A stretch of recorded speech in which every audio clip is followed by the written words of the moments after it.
Howdy, YouTube. How are you? Welcome to happy Merry Christmas edition of Stratosphere Lounge.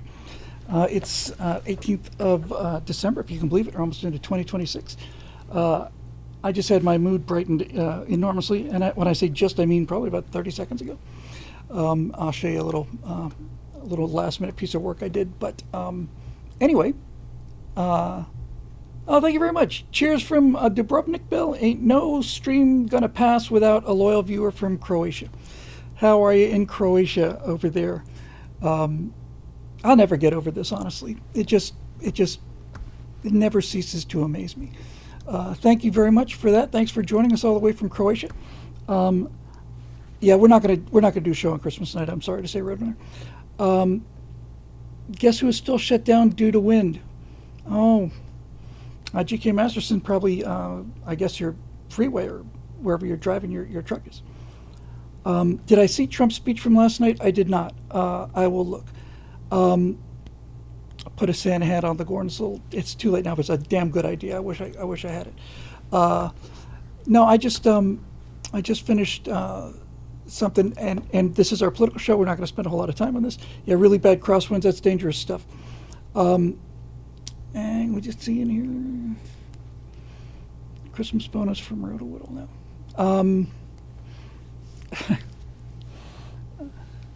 CM O'Neill says Croatians built this country. That's freaking awesome. Yeah, YouTube is up and running apparently, and everybody's here, and we're apparently all in a festive mood. So Marisha says Trump's speech from last night was mostly just a repeat of the stuff he's already said and done. The new thing is giving military 1776 from tariffs. See, it's just that easy. It's just that easy. Honestly, that one act undoes a lot of, just little things like that are just so bloody important. I just can't. Eric says it's a lot more than that. Jessica Tarloff is calling out Trump as a liar, as the money was already allocated. I don't care what she says. It's just a little bargaining chip against the Supreme Court taking away military. I don't know. I don't care. I still think it's pretty cool. Hey, somebody said, hey, best viewers on streamboo.com, and here's a little ad, which is not approved by me, although it's first time person. So what do I do about this? What is that? This should be right. Oh well, we'll let it go. I don't care. Of course, yeah, it's spam. Trump wants us back on the moon by 2028. I want us back on the moon by 2026. But we got to set a deadline, man. It's funny how it's just so weird, isn't it? It's like I worry about the Chinese beating us back to the moon, and if they get there before we do, they'll only be 70 years, 80 years after we got there. But anyway, sometimes it's little things. Yes, I did see that Trump had signed an executive order removing restrictions on medical marijuana and CBD. Artemis 2 is set to launch in February. Artemis 2 is supposed to be 4 astronauts around the moon, right? It's Apollo 8, I think. Okay. I don't know. It feels like it's stalled. But they've had a lot of problems with Starships. 2025 was not a good year for Starship. Was 2025 the year where we lost? Was it 2 or 3 in a row? What was? It was 2025, wasn't? Yes, because we were going to have a big 2025, and then we lost 2 starships disintegrated over the Caribbean right after each other. That was the Mark II starship. So, wow, crazy. Anyway, I've been in here working on the basics. Again, it's not our Monday night show. It's just a little Christmas present to myself, if nothing else, honestly. And that's been really, really tedious. Spent a lot of time, wasted 3 days of solid work trying to get Nano Banana to recognize the model and stuff. But Nano Banana is pretty cool. So what I did was I took I took an image that I generated in the back of a rover. Got a prompt for the back of a rover because I'm just going to do just a couple minutes of colonies, then I go right to the questions. When they first get on the planet, they just live in the rover, the whole family for the first 6 months. Doesn't make Claire any happier, but don't worry, she's got a lot of redeeming qualities. And then I just rendered an inside of the rover, and then I went to Nano Banana and took I got two, finally, after enormous amounts of work, got two really, really, really, really excellent base faces for Claire and Jake. And once I got those two, I know how to do it for everybody else now, so I can start filling out the dance card. But I played this. Where will it play? Okay. Yes, this should be good. So it's a very, very short little thing, but here's what happened. I took this inside of the rover. I just took Claire's face. I took Jake's face. I said, put him in comfortable clothes. And then I typed in some dialogue, and this is a first pass render. And I'm just going to show it to you for my own benefit. I may run it once or twice because it's very, very short. It's only about 5-6 seconds. It's going to take me that long to drag it into one anyway and resize it. So anyway, take a look at this because I'm really happy with it. I'll put it in YouTube first, I guess. Why are we sitting back here? I give up. Because Claire is driving and Will is out back pushing. Why are we sitting back here? And I have to mute I give my mic up. for a second. Because Claire is driving and Will is out back pushing. Why are we sitting back here? I give up. Because Claire is driving and Will is out back pushing. Why are we sitting back here?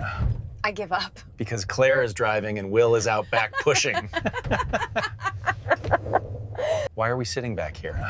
I give up. Because Claire is driving and Will is out back pushing. Why are we sitting back here? I give up. Because Claire is driving and Will is out back pushing. Why are we sitting back here? I give up. Because Claire is driving and Will is out back pushing. Why are we sitting back here? I give up. Because Claire is driving and Will is out back pushing. Why are we sitting back here? I give up. Because Claire is driving and Will is out back pushing. Why are we sitting back here? I give up. Because Claire is driving and Will is out back pushing. Why are we sitting back here?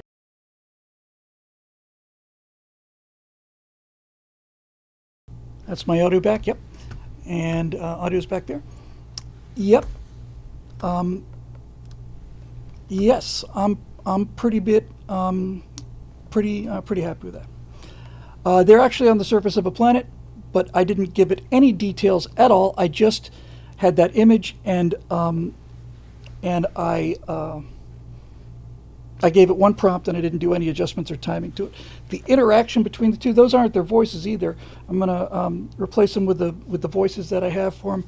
But I was just so pleased with that. I can't tell you. It was really nice to get a good outcome. After just 4 or 5 days of just simple. It's at nighttime on the surface of the planet, and I really liked that. Yeah, I said that the vehicle's in motion, so it's a little bit of camera rock in there. I can finesse the prompt. I can say make the terrain rougher, give it more jolts and more bolts. But the AI did the. I just typed in the dialogue. The AI did the looks, the laugh, the interaction. I honestly just couldn't be happier with it. So it really does pay to get the basics down, because what I'm trying to do now and the rest of the time between first week in January, it's been a dead time for talking to investors and everything, and it will be until probably middle of January. So I'm just trying to get as much stuff, foundational stuff done, so I can start cranking out like new content and stuff we haven't seen before. So anyway, couldn't be happier with that. So back to Political Night here on somebody said, I'm not sure, but I think Claire is driving and Will is out. Yeah, so she said, what am I doing? What are we doing back here? Lisa says, I give up. And Jake says, well, Claire is driving and Will is out back pushing. And it's great. They just look comfortable, and they don't look.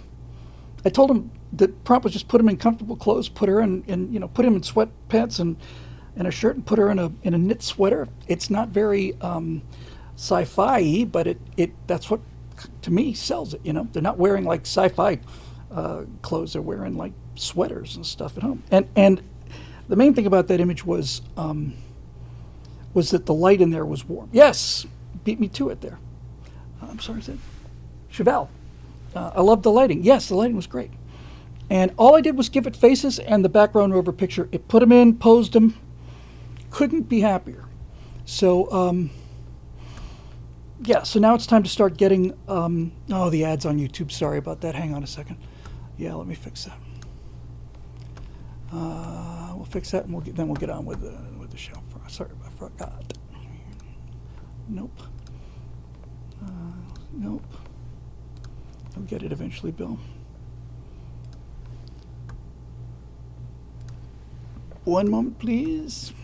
Content. Live. Off.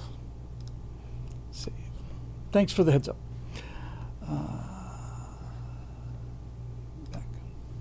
Back. Yeah, that one little clip just made my whole day. Live. Oh my God. Here. Yes. All right, and we're back. Andrew DeLay says, I won't believe it until they wear silver lame. Yes. Oh, come on. I didn't know you could do that, actually.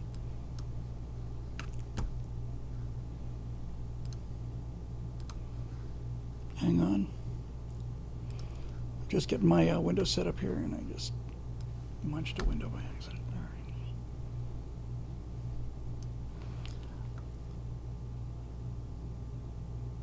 Yeah, it's I didn't have time to do a whole lot of extra details, just did it at the last minute. Thank you.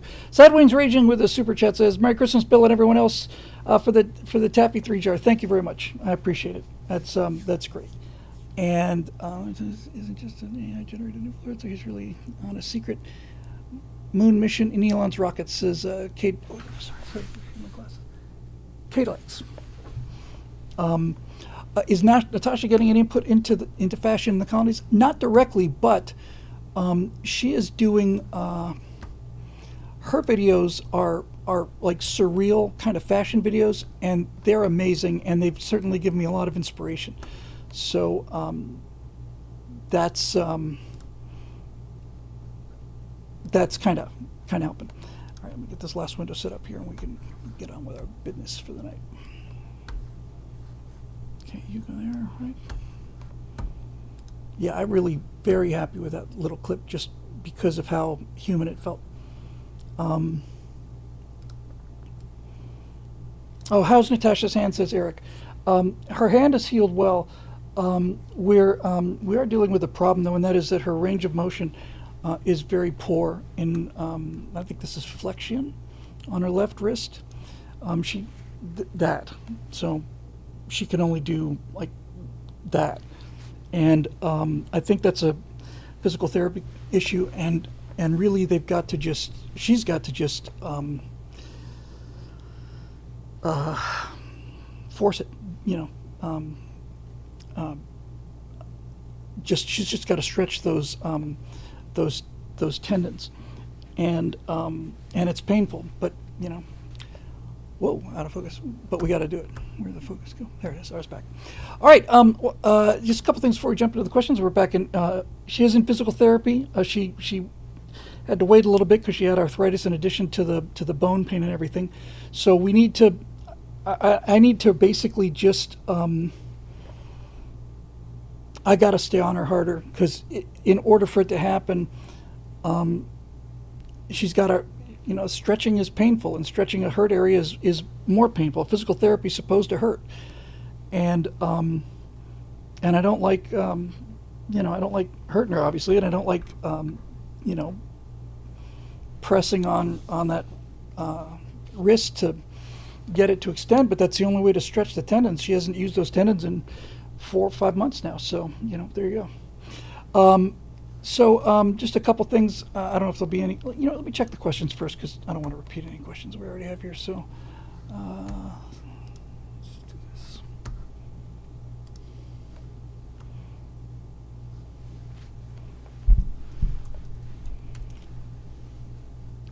Yeah, physical therapy or personal torture, says Roadrunner. Story Monster with a $5 super chat. Thank you, Bill. You're welcome, Story Monster. It's very kind of you. Merry Christmas to you, and Happy Hanukkah to our Jewish friends out there. And I was seeing something on Facebook. It was a imam talking about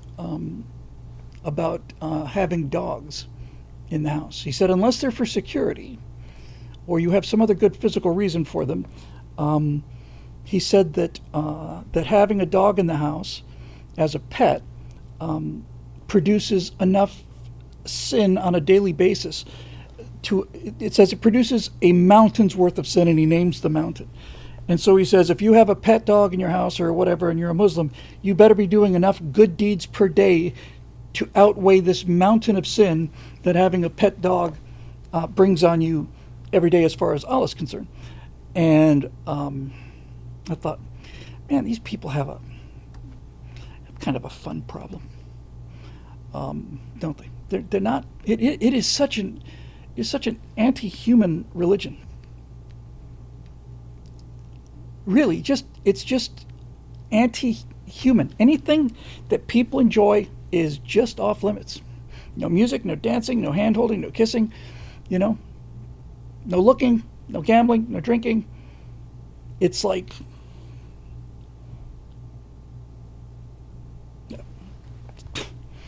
first thing that came into my eye, how about a pet piggy? It's kind of like the whole religion is it puts the lotion on its skin or else it gets the hose again, I don't know. Let me just see about the questions here, see if there's anything about it. So we got a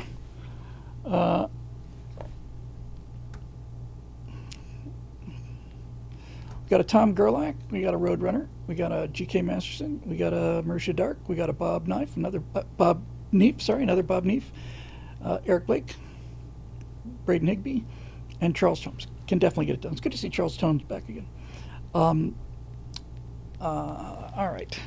So I don't see any questions about this, but I'm going to just chat about it anyway. I'm not making a big deal out of this, but in any event, I haven't been making a big deal about it, but it's something we've talked about a little bit on and off. So two things with the Civil War on the right. First of all, I was enormously pleased, not entirely for the right reasons, but nevertheless enormously pleased that when Candace Owens got out of her meeting with Erica Kirk and talked about the meeting, her comment section abandoned her at something like 8-2 or 9-1. That when she came back and essentially said, it may not have been TPUSA who murdered Charlie after all, everybody was saying, so she got the call, so she's dead to me, so she's in on the conspiracy. And this is what happens when you are essentially playing to the most, I'm going to use the kindest language I can because I firmly believe in Ronald Reagan's 11th Amendment. But this is what happens when you're appealing to the most dramatic, drama-prone section of the audience. She took an enormous hit in her productivity and popularity, and I saw somebody, another commentator I'd never seen before, say he predicted this was going to happen, and he did. He said this before the meeting. He said Candace is essentially trapped in the same way that Kanye was trapped. You can up the outrage and keep upping the shock factor, but ultimately you are going to hit the highest note that you can hit. And once you hit that high note, you've got nowhere else to go. You've got no growth. There's nowhere you can go from there. And I have it on It's not like it's secret news or anything, but there's been some credible talk in circles that TPUSA either was about to or is about to hand her a defamation suit that has to prove defamation. The hardest part is not proving that somebody said something negative about a public figure. The hard part is malice. They have to prove that they not only said something negative about that public figure, but they knew that they were saying something that wasn't true. And furthermore, they knew that they were saying something that wasn't true, and they said it intentionally to harm them. That's malice. And apparently, at that 4-hour meeting, I suspect that that TPUSA lawyers just basically said, we are going to string you out. And she, so she started walking it back. And the second she started walking it back, all of her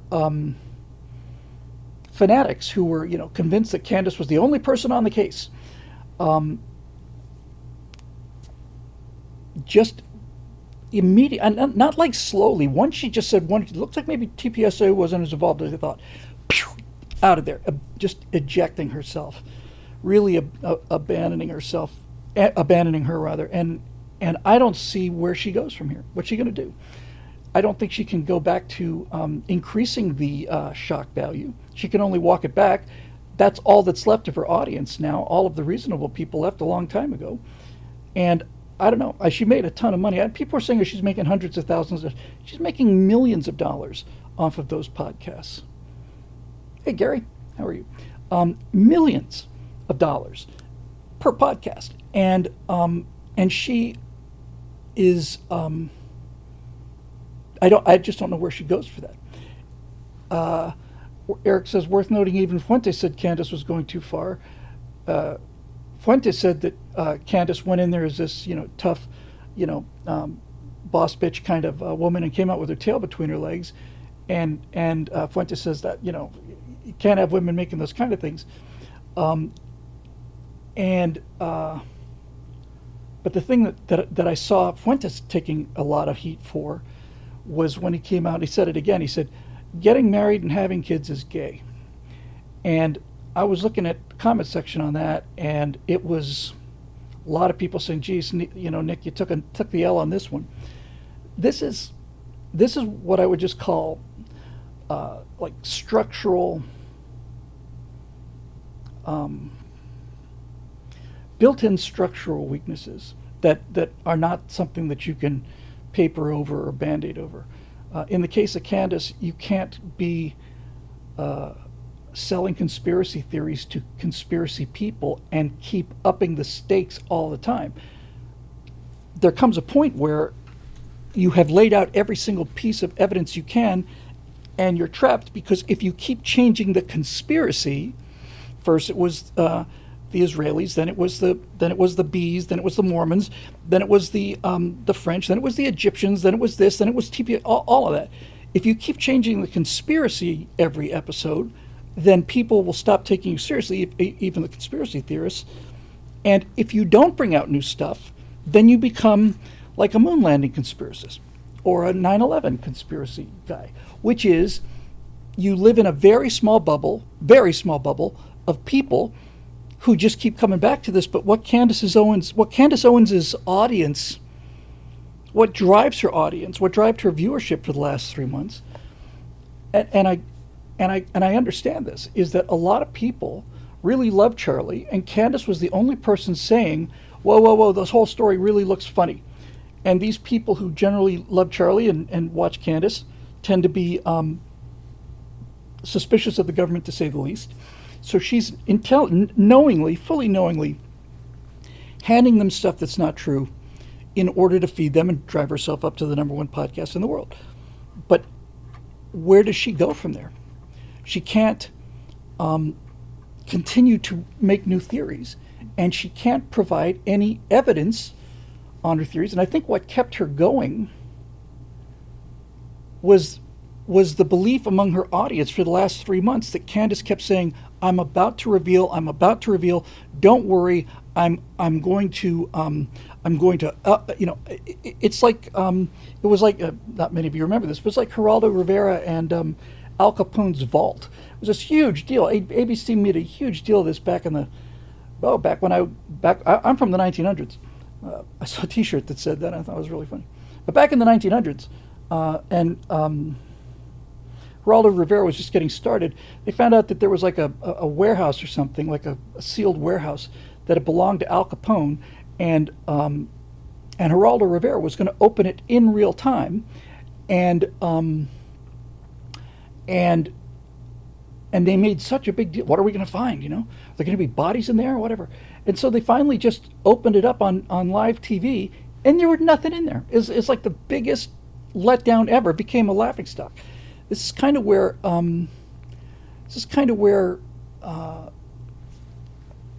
Candace is now. She's made all these claims. People have believed her. People have believed her when they said that she's about to reveal all of these things. So people tune in, and Candace is an expert at this. Here's a little drop of something new. Oh, here's something new. And it all comes together and all fits in the master plan. Don't worry, I've got it all. And if I'm assassinated because I'd have all this information, all the rest of this con game, it's like any other con game. It's like the Sting. It's an orchestrated con game. Keep people engaged as long as possible. String them along, right? Today we have new information about this, and here's another memory for you. There was a show that just plain. I watched every episode of it because it was back when there was nothing on TV, and I watched it because it was so beautifully made, and it was just fried air. It was Leonard Nimoy on a show called In Search Of, and it was like tonight's episode on In Search Of, ancient astronauts, and they'd show all these things, or the Bermuda Triangle, and they'd show all these things, and they do all of this stuff, and at the end, they would prove nothing. Nothing. They just basically said, here's something funny, here's something funny, here's something. Great, what happened? These are just one of many explanations. And it was just like, okay. And that show did so much damage because it just came in with all of the pseudoscience symptoms. But in time, it ended up sinking itself because you kept watching In Search Of, and nothing ever happened. You never found anything on In Search Of. So I think Candace is just boxed. I don't see any way out of this for her. I really don't. I think she's got nowhere to go but down. And I think that I said it a month ago. I think we're past. We're not past yet. I think this is peak Fuentes. But the problem with Nick is his message, like Candace, is structurally doomed. It's self-contradictory, and it's unfixable. I saw him do a long segment on how bad it is for America that Russia it was doing well or not doing. I forget what it was, but he was coming out against the military, coming out against all this other stuff. At the same time, he claims to be Mr. Pro-America. He claims to be deeply concerned about the future of white America, and I am too. I think that's a serious concern. But when Nick Fuentes comes out and says, getting married and having kids is gay, it's not a good look, man. If you're going to be the leader of a movement, I don't think you can be afraid of girls. It's just. And I actually thought about this a little bit more. Maybe I'll find myself on another Nick Fuentes clip show. But I don't see how this gets better for him, because every year he gets older, this becomes a bigger and bigger deal for him. So you got to think that if you remember back when you had your first time, you may not have been like the ultimate performance stud. And that's one thing at 18 or 19 or whatever. It's another thing at 27, and I just think that this fear and this no, fear, that's what it is just going to keep building. You know, many of those commenting on Pro Frontis comments are foreign or some with multiples accounts. It's an OP. Yeah, it could be. But I don't think incel is the way to go. I really do think that, and Nick doesn't have it in him because he doesn't have the experience. But the people who are going to rescue Gen Z males are going to be people who are going to teach them how not to be incels. You know, and I don't understand this biologically. I just don't. I've said this. I think I said it a couple weeks ago. Everybody I know, myself included, at age 19 was an incel. Every male I knew. We spent all our times trying to get lucky, but we were actually doing something about it. You know, we were going out, we were asking people out, we were taking the risk, we were taking the walk across the room, getting shot down, and learning. You know, learning. This didn't work out real well. So, you know, if you're not completely ignorant, you can figure out how to tune this approach, and you get better at it, and you get a little more confident at it, and you figure out who's worth your time and who's not. And I don't think he's. Yes, Road Rider said, but we wanted to procreate lots. Yes, this is the part I don't understand. We were obsessed with it. That's all we cared about. Copy Shinato says, depend on what you're working with. Now, that's absolutely true. Modern young women are just a bunch of dumb as rocks whores. And I'd love to pull that punch, but there's no pulling it. Those are the ones you see on social media. They're needless to say, there are millions and millions and millions of great young women out there. But the piercings, the tattoos, the body counts, these girls are doing this, and they really seem to think that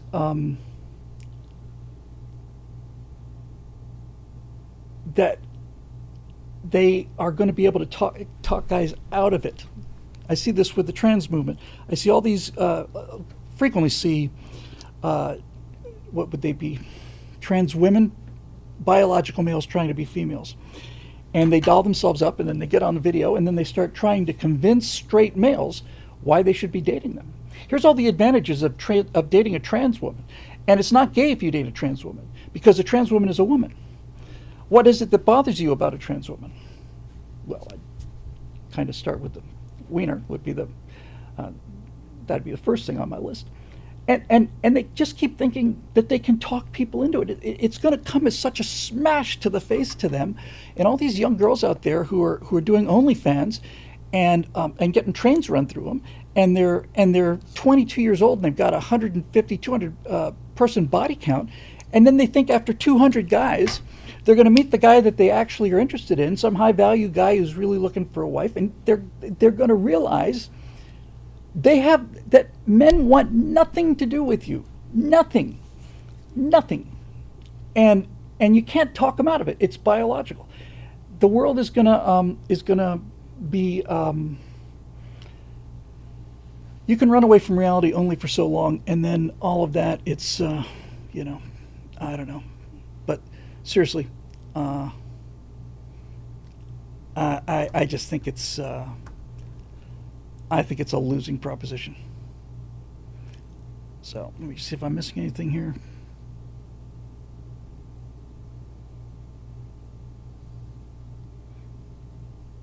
Wait a minute. Mega Pepper 29. Bill, I am a conservative. Also, Bill, shames dudes for waiting for marriage. I'm not shaming dudes for waiting for marriage. If you listen to what I'm saying, if you're capable of processing, cognition, I'm not shaming them for waiting for marriage, because Nick Fuentes isn't saying you shouldn't get married right away. Nick Fuentes is saying getting married is gay. Did you not hear that part? Did that go past your head? Yeah. I don't know. I'm not worried about either one of them anymore, and I was very worried about both of them a while ago. Yes, he did. G.K. Masterson is reminding me of a story, true story that happened to me. I was in a bar. Was I was probably 19 or 20, I want to say, something like that. And it was, yeah, somewhere around the 19, something like that. And 2 or 3 friends of mine and I went to a bar to see if we could pick up chicks, and we were miserable at it because we were kind of science geeks, but we didn't stay home. We went out there and gave it a shot, and I was sitting at this table, kind of in the corner, off to the side, and I knew there were 5 of us at the table. So it was me, 3 friends of mine, and this other guy who was a friend of one of my friends who I'd never met before.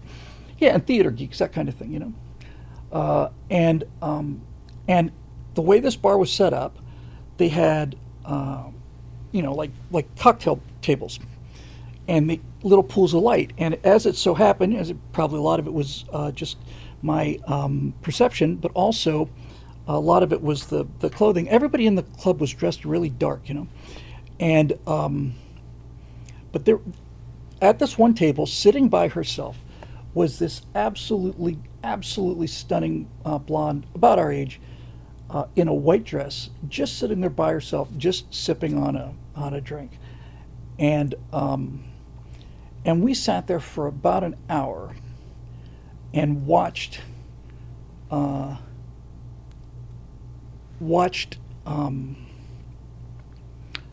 it was like watching it was like watching dive bombers going in on the Yamato one by one, just one by one. So these guys start their approach, and then they nose over, and they start their bombing run, and they put out the air brakes, and they're trying to get the target centered, and just blown out of the sky.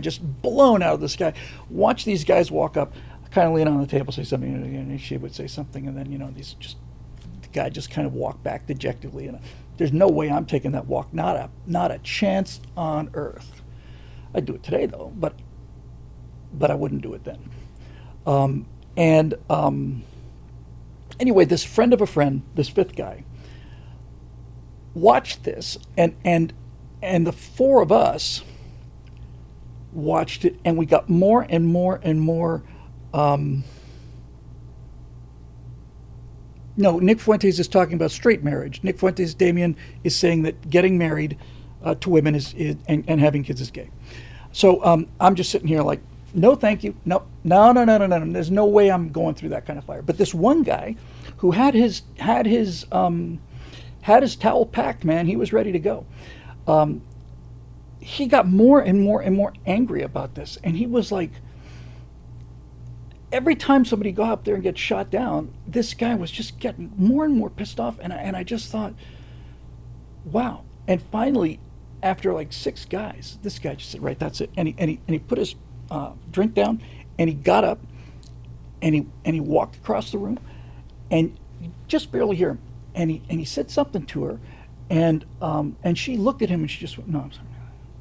And he said, because I remember this, words to the effect of, because he raised his voice, he wanted to be heard by other people in the room. This was like, he went over there to smash her. And she's like, I'm sorry, no, Lisa. And he said, just want to make sure I got this right.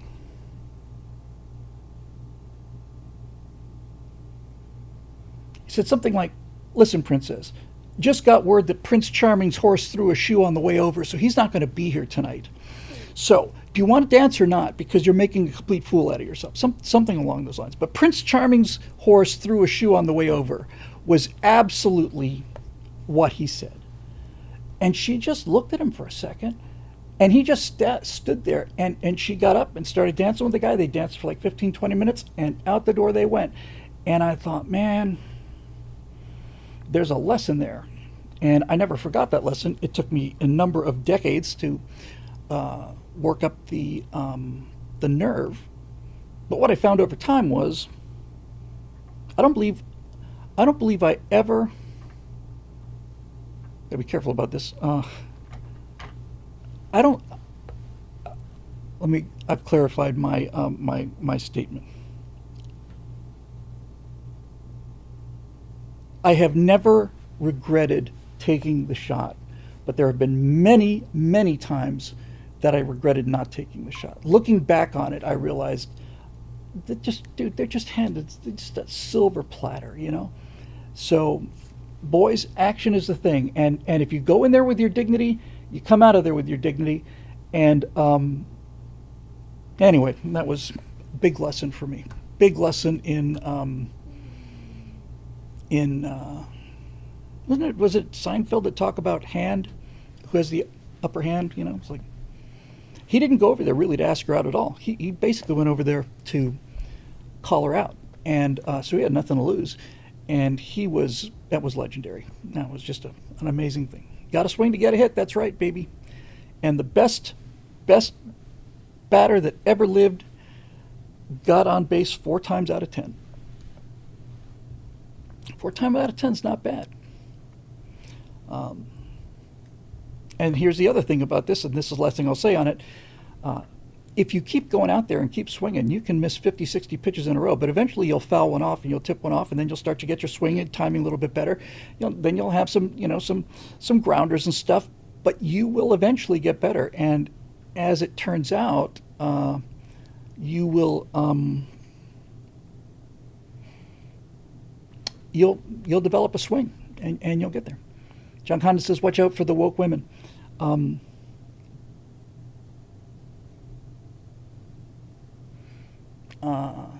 Dave Boutte says, breaking subject in Brown University mass shooting, found dead in a Salem, New Hampshire storage facility.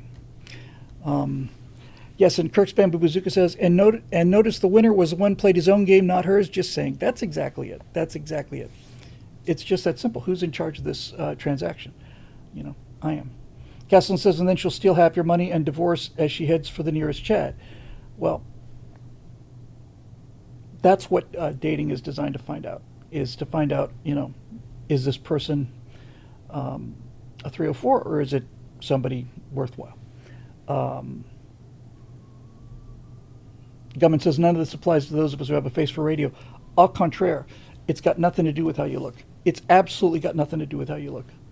Really. Yeah, I would. I think if I were to go on a date with like some of these modern women, I wouldn't ask anybody out unless I thought they were half interesting. But if I were to go out on a date with one of these women and they started getting me this kind of attitude about, well, this or that, I'd be like, I've had a really good time. Thanks for coming. And then I'd let them leave and I would stay there and have another drink. I'd see what else is afoot. Anyway, let's get to our questions here, shall we? Tom Gerlach. Hi, Tom. Greetings, sir. I heard the term battered voter syndrome after California passed Prop 50. I thought that was a perfect term for what I've seen in the state over the last 50 years. As a native Californian, I keep waiting for the people of this state to wake up and vote differently, but they just can't seem to get it done outside of a few reasonable propositions. I'm starting to think I'm crazy to think, okay, it's finally gone too far. Surely people will wake up this time. Do you think anything will ever turn people around, or am I doomed to inexorable grinding decline for the rest of my life here? Well, first of all, Tom, whatever you're in for, we're in for it together. I just want to, I don't want you to keep going backwards, but it is important I say this. Nick 4546 says, one thing Fuentes was right about, modern dating is sterile, it's transactional, like you're meeting a business partner, and few modern Western women deserve to be paid a dinner. Yes, Fuentes is right about a lot of things. In fact, he's right about most things in terms of analyzing the symptoms. The solution to this, though, is not to run away from it. The solution is just to understand how to handle it. There's a lot of things you can do to make it clear who's running that date, that first date. I mentioned this a couple of weeks ago. I'm coming right back to you, Tom. But I would certainly get their chair. I'd hold the door for them. I would get their chair. I would seat them, and then I would sit down. And I wouldn't do it because they deserve it, because chances are a lot of them are completely polluted by this whole feminism thing. But if they have a problem with that, then I know right away. Then I could just say, you know what, this isn't working. And if they don't have a problem with that, then I've already determined who's running this date. Right? Who's running this date? I am. This is my date.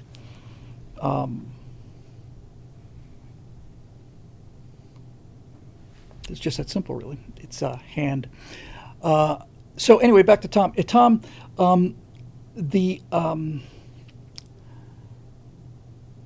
we've been through this in California so many times, you and I and the rest of us. We keep thinking, well, surely after this or after COVID or after the French Laundry or whatever, you have to understand that politics is not, for the left, politics is not rational. It's not politics. It's identity. This is the real, I think the real key to understanding is it's identity.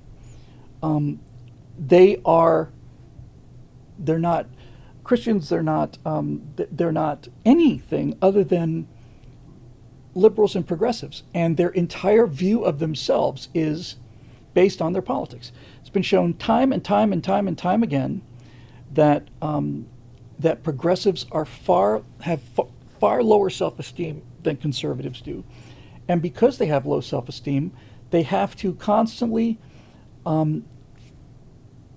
associate and become a part of whatever group is claiming to be on the high ground morally, intellectually, philosophically, and all the rest of it. So progressives say they're smarter than conservatives. They're clearly not. What's a woman? So clearly they're not smarter. They're not more virtuous. The things that they do to tell themselves that they're virtuous are easy and don't require any effort or any sacrifice. I support free Palestine. Congratulations. What did that actually accomplish? Nothing. And so to ask them to switch their vote is not just to ask them to switch their vote, it's to ask them to give up who they are and to essentially give up the entire scaffolding of their personality. And this is not true generally for conservatives. That's why I'm certainly willing to listen to other people's side of the argument. And furthermore,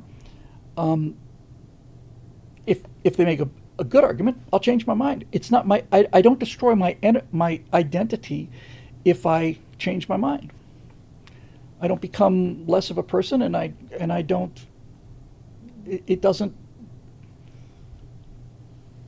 cost me anything. I actually gain something.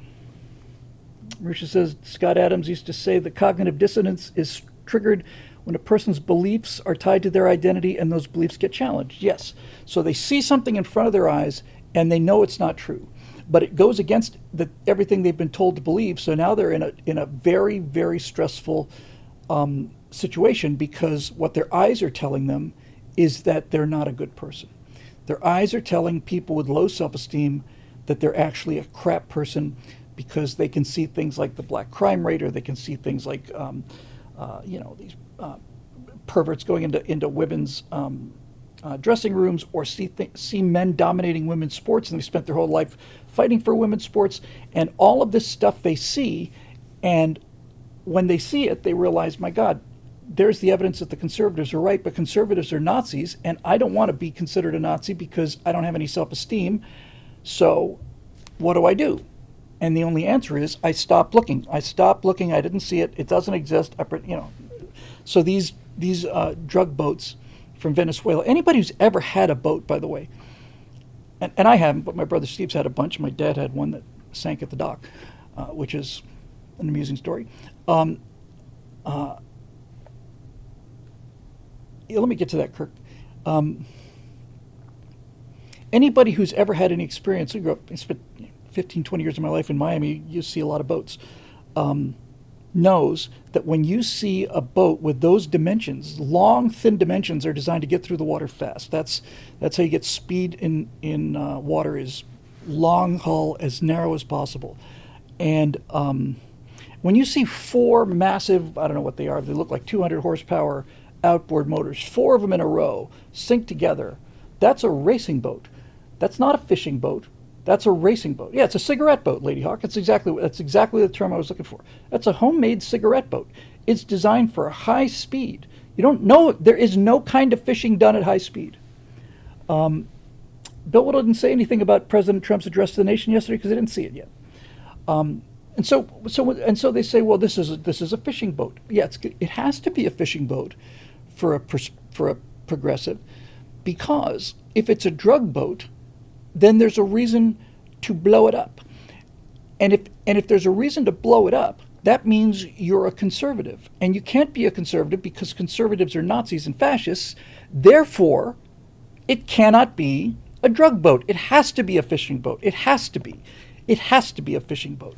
And that's where the cognitive dissonance ends up. So, Tom, we live in a world surrounded by the most pleasant and scenic. We live in the best place on the planet. There's nothing like California. It's amazing. And because it's so amazing, people come here, and the milder the climate, the stupider you can be. And these people will never change. They can't change. It's a form of suicide for them to change. Now you do run into progressives and liberals who do change their mind, but those are people of singular character. The vast majority of them don't. So I don't know. Richard says, what do you say to the argument that if we can capture an oil tanker, we should be capturing the drug boats instead of sinking them? I know Rand Paul has made this argument. So, there's a lot of things about that. Let me just deal with that. First of all, if you sink an oil tanker, you got a lot of problems. Secondly, an oil tanker is a large, stable platform where you can put people down. The people in these drug boats are armed. How are you going to... And another major reason is that an oil tanker, doing its most effective form of evasive maneuvers, is not something that can evade a helicopter. But you try to put a team down on one of those speedboats. I don't believe you could put a team down on one of those speedboats if you really tried, if that thing was at full speed. And so why would we risk our guys' lives to board what we know are drug runners? Isn't that exactly what the Coast Guard is for? The Coast Guard is designed to protect the coast of the nation. The bigger Coast Guard cutters could never catch those boats. That's why they've got 4 frickin' outboard motors on them. The only way that you could conceivably get a guy onto one of those platforms is to have him at the bottom of a ladder or a rope being towed by a helicopter. And why would you risk one of our guys like that to get the hell shot out of him in order to save these people that are bringing fentanyl into the United States? No. Hellfire time. If you don't want to get hit by a Hellfire launched from an American aircraft or helicopter or drone, then maybe you shouldn't be running drugs into America. And what I have heard is that the number of these boats has gone down significantly since we started blowing them up, which is shocking to progressives, but absolutely as fundamental as gravity to conservatives. That's kind of why we blow them up. In fact, the more I think about it, the more I realize that that's exactly why we blow them up. It's to make it clear to the people that are going to make this risk-reward calculation in Venezuela that it's one thing to get paid a ton of money and end up in American jail for a while, and it's a whole other thing to get paid a ton of money and get turned into chum. So they're not coming anymore. Had a couple of people in the comment section ask about Dan Bongino, which is not in the questions because this, I think, only happened today.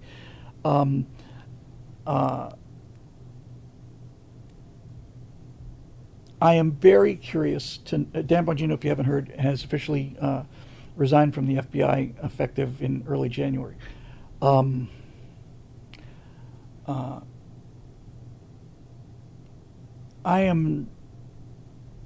disappointed, not disappointed in Dan at all. I have nothing but the highest respect for Dan Bongino, and nothing's going to shake that, really. I wouldn't say that there is no such thing as enough evidence to shake that, but certainly I haven't seen anything like that. Bob, does Bob have a question on that? I was just looking at the names. Yes, there it is. Sorry. Thank you. Thanks for mentioning that, Eric. Let's just jump ahead and we'll come back. Bob Neve, thoughts on Bongino's exit from the FBI? Gotham coach says Dan Bongino is quitting because he's not allowed to do his job by his higher ups, if you know what I mean. And I actually think that is, in fact, the most likely explanation. And that is really depressing. I hope that the least worst case explanation is that Bongino and Bondi simply can't work together because of personality differences. But let's put it this way. I don't think Dan Bongino is leaving the FBI because it's mission accomplished. He gave up. I'm speculating. Obviously, there's no real information here. It seems to me that if Dan were absolutely satisfied with what he was doing, he would stay there. It's not like we've run out of things for the FBI to do, and I don't get the feeling that the FBI has fired every single person there and that the entire structure has been built up. I get the sense that he's leaving out of frustration. That's just my sense. Certainly during the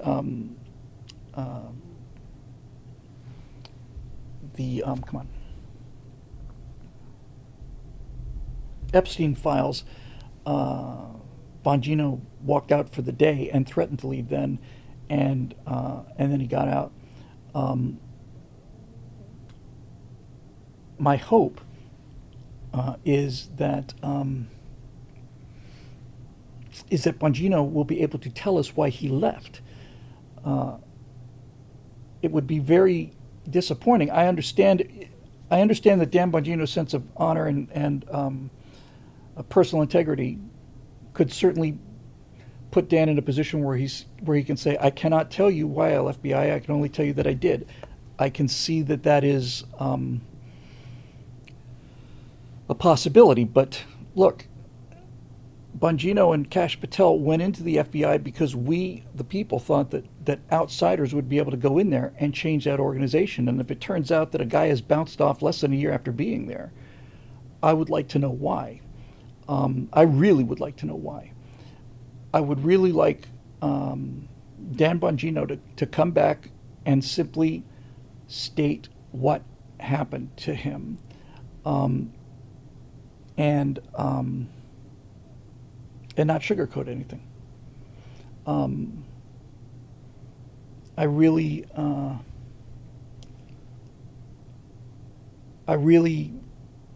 don't like the fact that he's resigned. It's telling me that again, this is all speculations. Let me just say it again. It's speculation, but it's telling me that that Dan has run into resistance to thoroughly cleaning the place out. And I got that same sense from Elon Musk with Doge, that both Bongino and Doge went into this full speed ahead. This is a once-in-history chance to make fundamental changes. And I think when Musk left Doge, he did it because they passed a spending bill that increased the debt. And he basically said, if I remember correctly, why are we even pretending, I thought we were here to save the country from economic collapse. But we've got to pass this big, beautiful bill because of, why? So Bongino has signed an NDA. I don't know. I didn't even know that you could sign an NDA with a government official. Trump's indicated that Dan plans to go back to his show. Yes, that's like saying somebody's resigning to spend more time with their family. I know Dan's family has suffered and his income has gone down and all of that, and that's why he's saying he needs to go. But I mean, I also think these are pleasantries. They knew for a full fact what the consequences would be when he joined the FBI, and I have no doubt that he planned on joining the FBI for at least a term.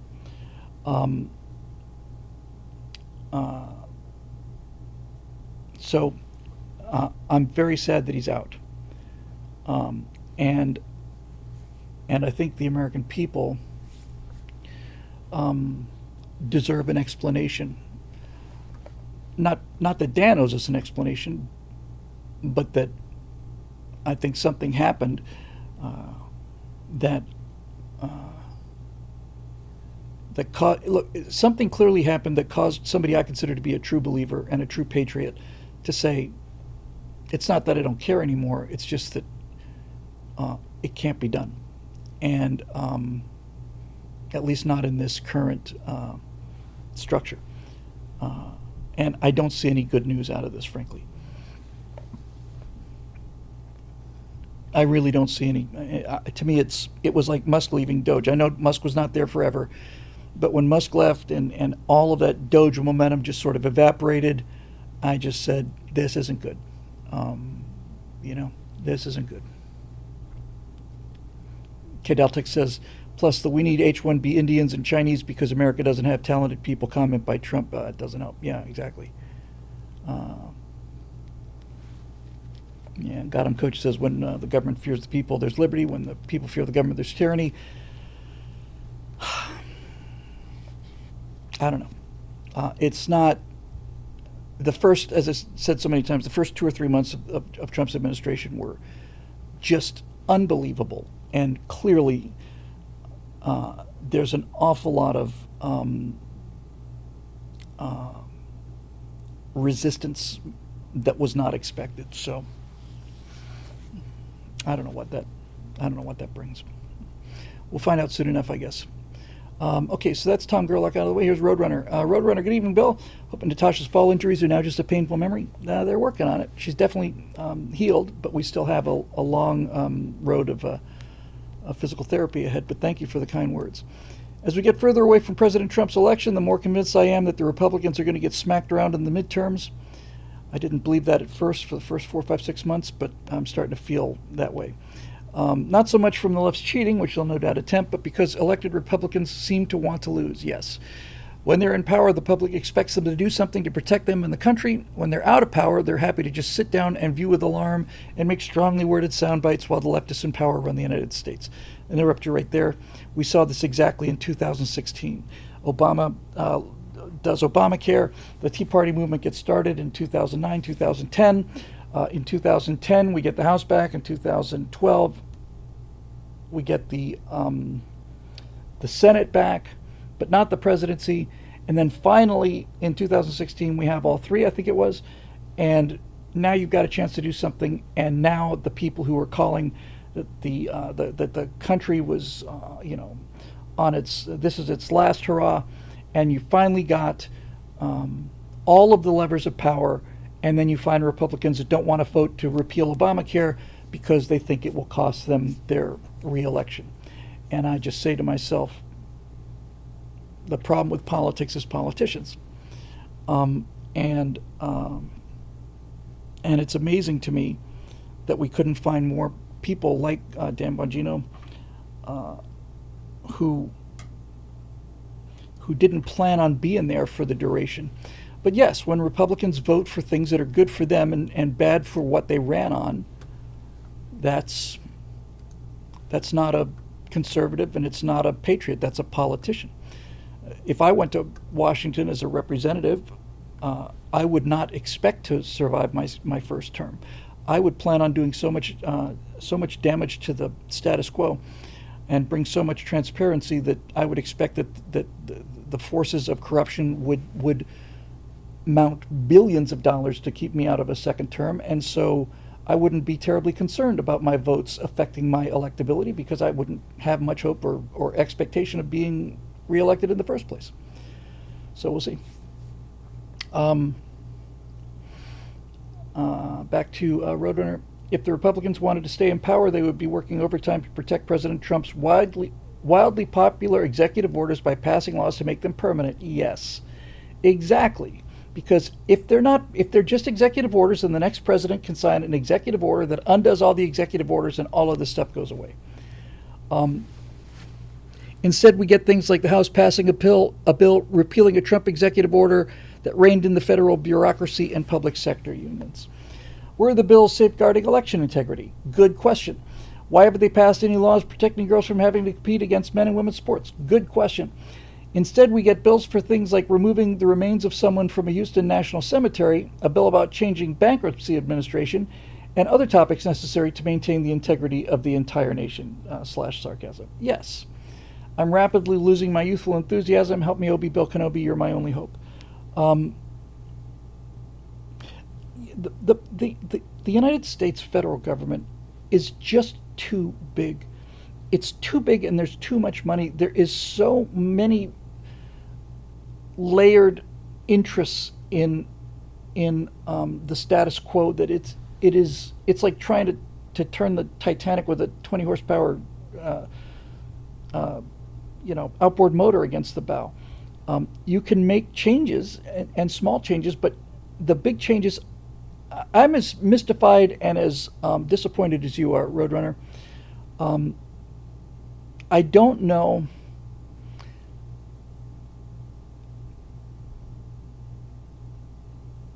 I don't know. For me, the smack in the face was Trump's response to the Epstein files thing, to say that nobody cares about this anymore, and people who are interested in the Epstein files aren't really supporters, they're not really MAGA people, to me was gobsmacking. It was just literally mouth agape kind of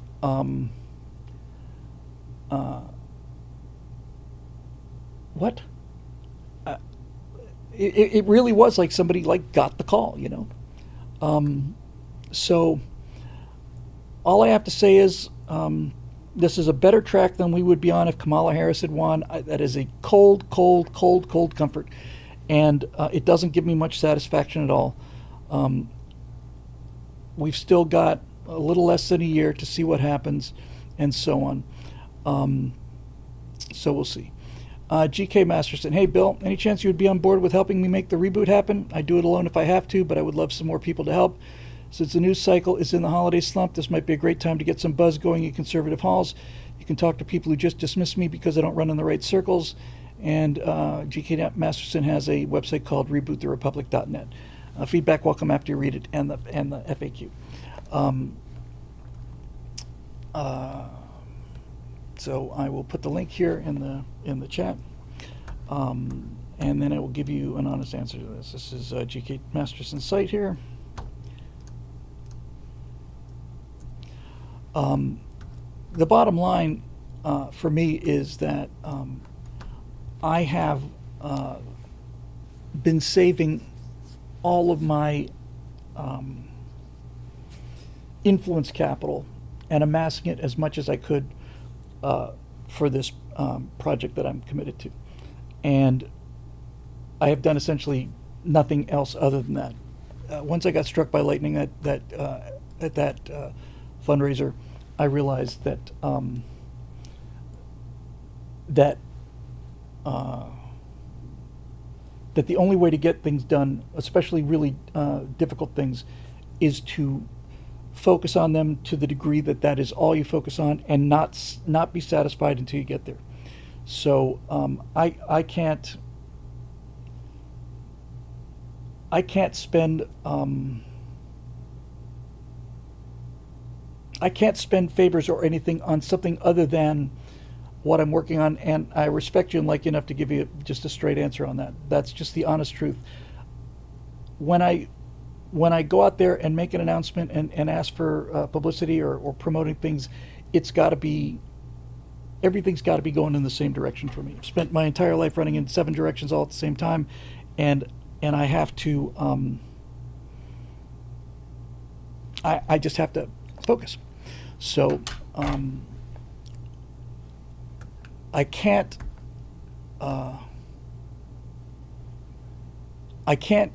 go way out there and say I really need your help on this, because I expect to be going out there and saying I really need your help on this too in the near future.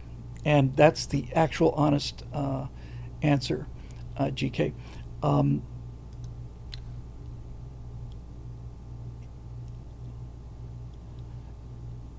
I'm just going through the site here. So I am just, and you're not the only person that I've had to say this to, by the way. You're just the only one that actually brought it up on the show here. It really is a question of me just not being able to split the message. So I hope Hope that is enough of an explanation for you. It's not that I don't think it's a good idea. I think it's a really interesting idea, but I have to be. I got to come out with everything I got, and I can't really split focus on that. And learning how to not split focus or make promises I can't keep is something that that I've been working real hard on. So hopefully somebody in the comment section can pick it up and help you with that. And it's just again, it's not the only request I get, and I'm pretty stingy about those things. So it'd have to be something that I was really able to dedicate my time to. And if it's not something I can dedicate my time to, then it's just a case of me saying I heartily endorse this product or service, and I don't really want to do that. So I really do wish you the best of luck with that, and I hope it doesn't affect our friendship or relationship or anything. But there you go. Marisha Dark, topic: Gundam Army, Bushido Nation.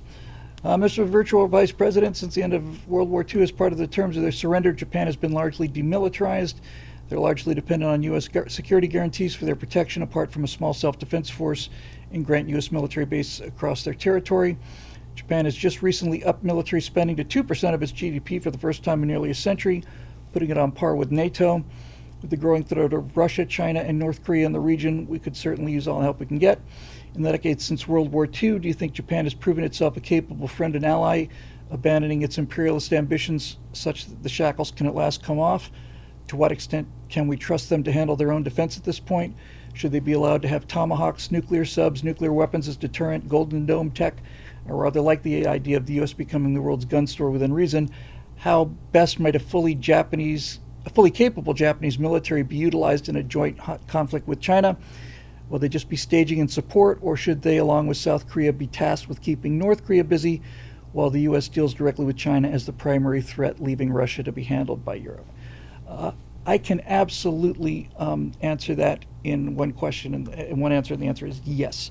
I would arm Japan to the teeth. I can't think of another nation in the world or in the history of the world that has gone from a deadly adversary to the most reliable ally. I simply don't think there's any historical precedent for it at all, whatsoever.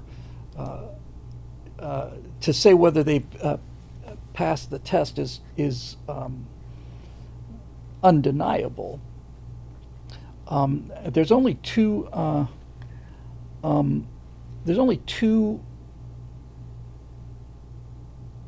nations in the world, in the history of the world, that have ever really understood how to use carrier-based aviation, and that's the United States and Japan. Japan has recently built a number of small carriers. They're very similar to our assault carriers. Is it the Iwo Jima class? I want to say, I don't remember. But we have assault carriers. They're straight deck carriers. They're not blue water carriers like the Nimitz or the Ford class. I hear Nimitz is going out on its final patrol, by the way, and then is going to be decommissioned. WASP class, thank you. If the Nimitz, if USS Nimitz is not turned into a museum, I will be extremely upset. Because she's reaching the end of her life, and what an incredible job that Hull has done. Nimitz class carrier is one of the most successful weapons platforms in the history of the world, and the Fords are better. But here's the real game changer. These Japanese flat deck carriers are about the same size as our assault carriers, but they're able to handle F-35s, and the F-35 is not the Harrier. Harrier is an interesting experiment. The Marines have had Harriers because they can take off from roads, they can take off from these small assault carriers, but the Harrier itself is not a particularly capable airframe. No disrespect to the Harrier pilots. They can't carry a whole lot of ordnance, and they're not very fast and all the rest of it. But the F-35 is state-of-the-art stealth aircraft, and if you put 10 or 12 F-35s on a Japanese carrier, then you have turned that carrier into something frontline capable. And I frankly think that Japan should build as many of these little carriers as they can afford to build, and we should ship them all the F-35s that they want. The F-35 is a remarkable platform. It's not even, it's a mistake to think of it as a fighter jet. It's more of a mobile data processing center. And if you have Japanese carriers with, let's say, air wing of 12 flyable F-35s each, three of those decks, it's 36 F-35s. That complicates China's strategic solution enormously. And I feel the same way about South Korea. Didn't we just say we're going to sell nuclear technology to South Korea for them to build a nuclear sub? I think Japan is more than reliable for a nuclear sub. I think South Korea as well. South Korea and Japan are our two strongest allies that I can see in the world right now. They're not just the two most, I want to say loyal. Loyal is probably a good word, but they're the only two former allies that we have that seem capable of actually, taking action. Airteki says, as the former solution architect for the 35s, we could have a long conversation about this. Well, I would love to, frankly, love to.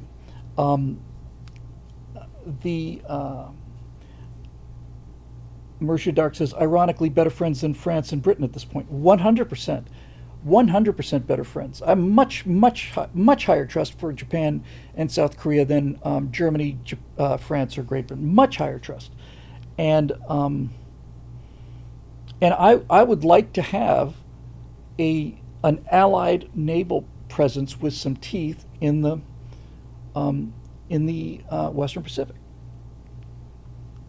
Our biggest problem right now, it seems to me, I'm not an official military analyst, but if I look at like the big board, we're in the room you're not allowed to fight in the war room, but the big board in the war room, my biggest concern is that I have a good feeling about the United States Navy versus the Chinese Navy in a stand-up fight. But the one thing that is really problematic right now is all of our surface-to-surface attack capabilities.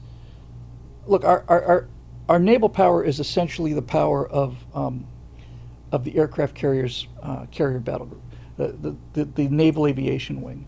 There's three or four squadrons of fighters, a squadron of electronic jammers, helicopter squadrons. There's several airborne, Greyhound command and control aircraft and stuff. And so the real striking power of the U.S. Navy is the ability to hit a target with its air wing. But as far as surface-to-surface combat goes, from one ship to another ship, I feel pretty good about. I think the Arleigh Burke is the best destroyer in the world and the best designed destroyer in the history of the world, and arguably the best designed warship in the history of the world. I love the Arleigh Burkes, but they all are dependent on vertical launch system missiles, and they have dense packs of those things, but once they're fired, they cannot reload them at sea. They got to go back to port. And so you've got a problem where if you have the U.S. Navy and the Chinese Navy, and the U.S. Navy is fighting 3,000 miles from base, and the Chinese Navy is fighting 300 miles from base, and they both go at it and shoot all their missiles at each other, we got to sail all the way back to either San Diego, perhaps, I guess they could refuel at Pearl, maybe even Midway or something, but we cannot reload those ships. And this is, I mean, there's got to be a reason why this isn't done, but I've seen studies where they basically just take like what would be like a fast freighter, and all you do is fill this thing full of nothing but these vertical launch tubes. They don't even have to have the avionics. All they have to do is be able to keep up with the fleets. And then the Aegis system, which connects all of our naval assets, so the destroyers and the cruisers and the carrier are all talking to each other, they go out into this fight, and in the middle of this is the carrier, and right next to the carrier are two freighters, basically. But instead of having 72 of these these missile launchers. They've got 600 of them or something, and you just plain go out there and just chuck them, Air, you have hundreds and hundreds of tubes that are dedicated to nothing but SM-3 Standard missiles, just taking out inbound threats in outer space. And I, for the life of me, don't understand why we're not doing this, because they're dirt simple, and reloading is a monster of a problem. You know, you sail the fleet out there, you have this conflict, and let's say you blow everything out of the water. You got to go all the way back at what, 25 knots, 30 knots, roughly 35, 40 miles an hour from the coast of China back to the west coast to reload. There have been issues with attempts rather to do underway refueling, which is what we're good at. We're good at underway replenishment. We can restock our ships. We can transfer aviation fuel on board the carriers. The carriers don't need their own fuel because they're nuclear.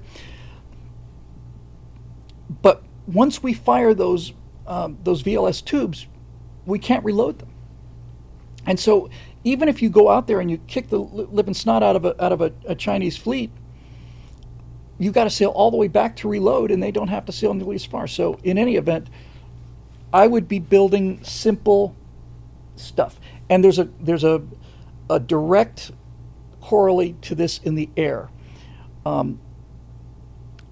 So in the air, traditionally, you would have an air-to-air missile. The AMRAAM was a great missile in the 90s. It's now 2025. The C models have a range of about 40 miles, I think. I think the Ds might go up to about 100 or something. But now there are Russian and Chinese missiles that have 150, 200 mile range. So if you don't have stealth, they shoot you down before you get your missiles off. But current thinking, as I understand it now for the Air Force, is to have the stealth fighters, the F-35s and the F-22s, lead the attack. They go into enemy missile range, but the enemy stealth doesn't mean that they don't know that you're there. Stealth just means they can't get a targeting lock on you. So you send your stealth fighters out to face these Chinese airplanes. They shoot their missiles to take down the lead Chinese things, and then following behind the stealth aircraft, 50 miles behind them or something, are just flights of Hornets or Eagles, and they're carrying 24, 25 air-to-air missiles. And you thought, well, that's pretty cool. But now you're at the point where it's like, why even do that? Just fly a C-17, just fly a cargo airplane out there. What are these things called? Are they Rapid Dragons? And they've got these pallets that come out of the back of a cargo airplane. It's just a pallet. It's just a giant, looks like just racks. And they open the rear ramp of the C-17, and it pulls this thing out at high altitude, right?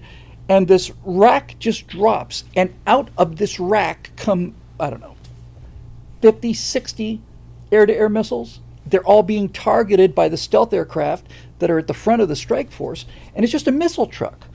And I think this is a fabulous idea. I think it's a fantastic idea, and I'm in favor of the F-47 next generation fighter, because we need to be able to get the purpose of that fighter is not to engage in dogfights with the enemy.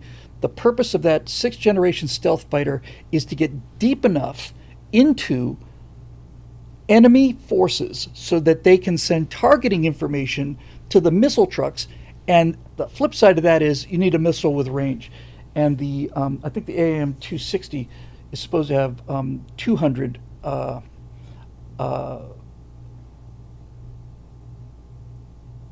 plus range. So yeah, we need hypersonics. I've heard that the Mako, which is a U.S. anti-shipping missile, if I remember correctly, or anti-surface target missile, used it against land attack. But this thing is a hypersonic missile, and these Makos are apparently freaking fantastic. Darth Trek the Merciless says, now crank out more F-15s. They can defend themselves unlike a C-17. But Chuck, they can't. Chinese stealth fighters, not nearly as good as ours, but they're better than the F-15. And they have missiles with 150 nautical mile range. It's not that they can't outfight them. It's just we get shot down before we get there. So it would be layered, right? If it were me, I would I would have F-22s in the front doing nothing but protecting the air assets. The F-22s are there to protect the F-35s. The F-35s are right behind the F-22s, and the F-35s are just primarily targeting all of this stuff. Behind them, out of range of the enemy missiles, are waves and waves of either Hornets or Eagles. Each of them are carrying 24 long-range air-to-air missiles. They're just the missile truck. They're just firing all of this. The F-35 and the F-22 can only carry a limited number of missiles because they have to be carried internally because of their stealth characteristics. So you let the Eagles and the Hornets just launch these missiles, and when all of the enemy fighter threats, the potent threats, are out of the way, then you bring in some C-17s behind them with the Rapid Dragon and just drop these things out the back and then just throw spears at whatever's left until there's nothing left. I think that's how I would do it. And I think that would be a sight to see. Hatak says, oh, that's our buddy West, isn't it? They can reload at Manila or Singapore. The tech is ready. Well, in any event, we need to do that. AirTechie says I can teach a class in modern air-to-air systems. AirTechie, any idea? I certainly wouldn't ask you for classified information, but any idea when we can expect to see the 260 in action? Because they have been using the, which I use all the time in DCS, the 174? It was a 120 plus the 50. Yeah, 174. It's a standard missile that they sling underneath the Hornets, and these things have a range of about 100 miles.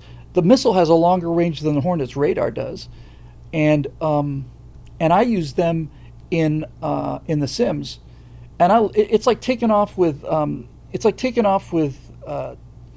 telephone poles under your wings. These are huge missiles, relatively speaking, huge, and I just get off the carrier and I go up to as high as you can go on a Hornet with that kind of load, which is probably 40,000 feet, and I just sit there and I look for enemy targets and I lock them up. And I fire these things, and I stay way out of their range, and I just boom, boom, boom, boom, boom, boom, boom, boom. Epic. And I keep falling. The only times I get shot down is when I lose my internal discipline and start heading into a fight instead of staying out of range of the fight, and I just start charging in there, and I think I'm going to get locks on these guys, and a little late on one lock on one guy. Meanwhile, we got a 1,200 knot closure, and I'm about this guy and maybe missed. I need a fire up shot. Next thing you know, I'm in range of these other guys. But if I had the discipline, which I'm working on, I would just stay out there at 40,000 feet and just drop these freaking telephone poles on these guys and rack up the score. So anyway, let's see.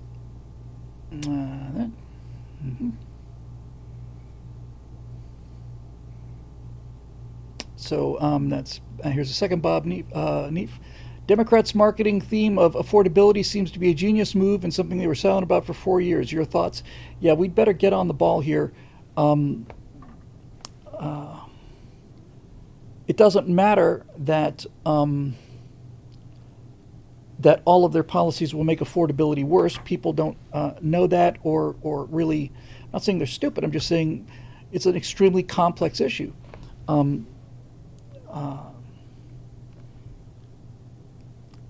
They seem to be slowly learning some lessons. I don't know if that, I don't know how much that'll help, but people are upset about the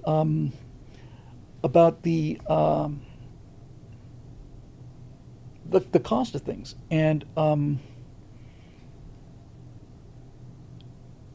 rightfully so. I mean, I'm just watching us get. I was going to say cocky. It's not cocky. It's not stupid. The word I'm looking for actually is stagnant. We're getting stagnant, and we seem to be losing, the edge. Yes, it's a good move on their part. More and more young people are saying, let's give socialism a try because we can't afford our groceries or we can't afford our rent or whatever. And that is a powerful argument, man. When you are desperate and you don't know what you're going to do when the rent comes due, you will try anything. And they're inclined to want to try that stuff anyway. And we should be working on this full time, and we're not. And I'm concerned, very concerned about this. I think we're going to see a lot in the midterms. And right now, I'm just, I'm certainly not black-pilled. I'm just saying we got problems here that we don't seem to be paying a lot of attention to, and it's time to wake up. So I think so. Trinity Waters there with the super chat says space-based kinetic energy weapons are next, and they are the true killers. Yeah, they're awesome. And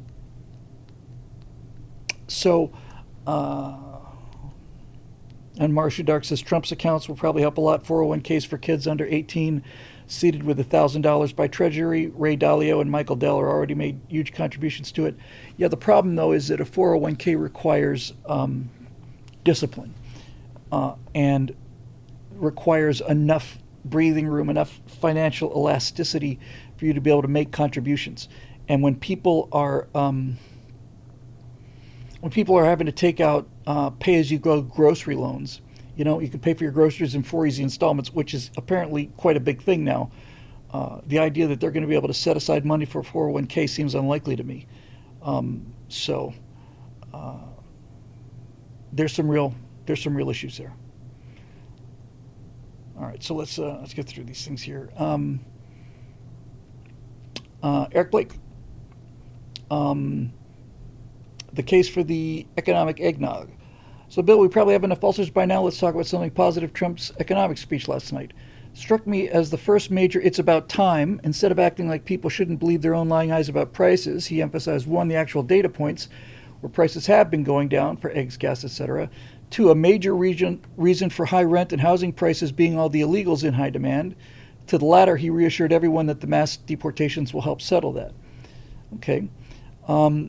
The other major issue, wages not sufficiently rising alongside inflation, he pointed to the solution starting to take effect. On that note, speaking for myself, the company I work for does the annual pay raise in March. I'd wager that's roughly the case for companies as a whole. So to anyone saying, wait, if wages are going up, why haven't mine? Brace yourselves for early next year. The 1776 Warrior dividends was a nice touch, but the main point is he's saying 2026 should see a lot of the affordability issue getting cleaned up. And considering the midterms, not a moment too soon, as Skeletor said, it's the economy, stupid. And to top it off, Trump pulled a brilliant move on the networks with the teases that the speech might be all about war with Venezuela, thus ensuring that they all broadcast the speech so that everyone in the U.S. with a TV would have a high level of tuning in. Gotta love it. So how do you feel about the speech, Bill? Does it help reassure you a bit from all the doom and gloom? I didn't see the speech. Your question has reassured me quite a bit. The one thing that seemed to be in place and that I think Trump had good instincts for, and I'm hoping and believe he continues to have, and that is this. So he gets elected in November of 24, takes office in January of 25. Okay? Let me just deal with this. Kate Alex says, all Trump does is talk and never actually fixes things. A super chat. The perpetual grifter, talentless Americans need replacing. Yeah, that talentless Americans thing was another horrible misstep. I think my choice for the Secretary of Education would be Mike Rowe. Because frankly, I think the only education that should be subsidized in any way in terms of like student loans and so on is any college degree that you could arguably say is in the national interest. Yeah, I think that's a fair thing to say. Yeah, I'd abolish it too. The Department of Education has been nothing but a catastrophe, but the government subsidized student loans for sociology degrees or woke studies or any of this stuff is just absolutely off the table. If you were going to tell me that there was a subsidy for engineering degree, aerospace degree, electrical engineering, something along those lines, and there was a plan to pay it back, I'd be willing to listen to that conversation.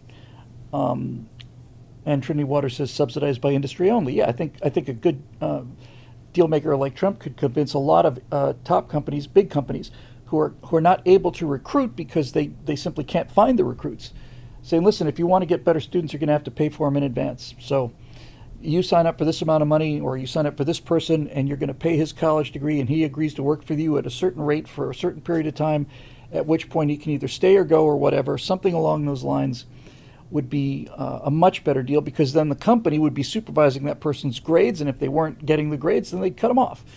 And, you know, there's a lot of things to do. I thought the Department of Education was gone. Back in the Doge days, we really thought, he said, now we're turning to the Department of Education, and I thought it was going to be abolished. Still here. I don't know. It's depressing. But overall, my main answer to your question is, Reagan understood this. When Reagan was elected oh my gosh, there's John again, West of Eden with a $100 super chat, just in time for Christmas. You fine fellow. Thank you, you dear sweet man. It never fails to just, you know, blow me away. Does it every time? Thank you. Every time this man comes, he drops a $100 bill in the tip jar, and I am just so bloody grateful. Thank you very much, John. Every single time. Thank you so much. So, Eric, what I'm trying to say is Reagan understood that the pain had to come early, and that if you're going to have a 4-year presidency and you've got to make major changes and cause a lot of pain and disruption, do it immediately, so that by the time you get to either the midterms or, in the worst case scenario, the next presidential cycle, the changes have taken effect. And my hope is that this is what the plan is to get this stuff under control now, so that by the time the actual elections roll around, things have improved significantly. And I don't see any indication that that is not the case. So we'll just see. I'm just really hoping for it. So we'll see. 2 to go. Braden Higby, howdy from Idaho. Howdy, Idaho. Thoughts on sincerity versus authenticity? Hang on, let me just deal with this. Looks like K. Daltex, the $20 super chat. What's cheaper, repairing society or wasting our last gasps of military power on Taiwan and never being able to rebuild as China's world-class military sanctions us? I don't believe in China's world-class military. I think the GDP gap between the two countries appears to has widened a little bit in our favor. People have been talking about how China is going to take over the world for quite a long time now. I don't think. I think that the corruption that is built into the Chinese system, where it is a communist society that has private enterprise that has to pay off the communist political party and so on, this is the mechanism that drives tofu dreg construction. If you're not familiar with the term, you really need to look it up. Tofu dreg is this level of construction where they're using essentially sawdust instead of cement and so on. And so I know that China's put a lot of money into their stuff. We don't know how well they're going to perform until we see them perform. I know they got their flat deck carrier out there, and they sailed it around for a while, and they showed videos to China saying, look, we got guys touching the deck, and they're going off of catapults, and we're launching Chinese stealth fighters, and we're just the same as America. But then that one carrier that they had came right back to port and has been working on its electromagnetic catapults forever. And meanwhile, we've got 12 of these things that are out there working, you know, on a daily basis. Now, obviously not all at the same time, but there's something that needs to be said for that too. The carrier air group and the carrier itself, the carrier battle group, there's a significant amount of maintenance time, downtime that needs. And so if you're going to have deployed assets, you really need to have 12 carrier battle groups in order to deploy 8 of them or 7 of them, because some of them always got to be laid up. So China right now has one flat deck carrier of unproven ability. They had a new attack sub that sank at the pier, and when I look at the Chinese, this is kind of an interesting contest. When you look at the Chinese carrier, and all of their destroyers as well, they look brand new, absolutely brand new. Their carrier looked brand new, not a mark on these guys, and all these jets are spotless, and the carriers are spotless, and they look brand new, and it's really impressive. Like, wow, it's really new. Our stuff has got rust running down the side and grease stains all over the F-18s and the guys on the deck, the shooters and the loaders and the refuelers, all these guys, they're all, just all torn up and stuff. It's because we use it. We use it. And that seems to be a big issue. I don't underestimate China, and I think their weapons, like their missiles, for example, are a genuine threat.